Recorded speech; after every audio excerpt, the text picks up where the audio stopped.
Doctor عبد القدیر خان محسن پاکستان ہیں اور محسن پاکستان رہیں گے. وہ شخص جو ہے وہ نہ ہوتا تو پاکستان ایٹمی طاقت نہ ہوتا. آج کچھ اور صورتحال ہوتی سب کانٹیننٹ کی. صرف اس ایک شخص نے یہاں اس پورے سب کانٹیننٹ کا نقشہ بدل کے رکھ دیا.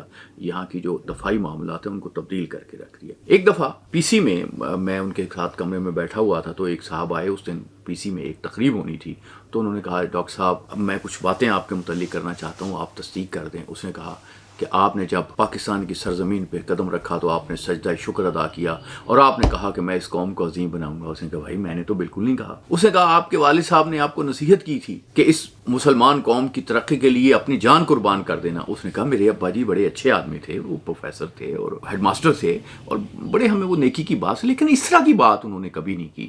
اس طرح جو ہے وہ انہوں نے کہا آپ جب پھر بھارت نے دھماکے کیے تو آپ نے فیصلہ کیا کہ کچھ بھی ہو جائے میں اس ملک کو ایٹمی طاقت بناؤں گا. اس نے کہا ہاں مجھے تکلیف بہت ہوئی, دکھ بہت ہوا, لیکن کوئی جس طرح سے آپ کہہ رہے ہیں اس طرح سے بہرحال نہیں ہوا. لیکن ڈاکٹر عبد القدیر خان عظیم ہیں اور اتنے جذباتی ہوئے بغیر عظیم ہیں. اگر آپ نے بھی عظیم بننا ہے تو ڈاکٹر صاحب سے میں نے یہ سیکھا ہے کہ جذباتیت کا مظاہرہ مت کریں, عقل کا مظاہرہ کریں, محنت سے کام لیں, پھر اللہ آپ کے لیے راستے کھول دے.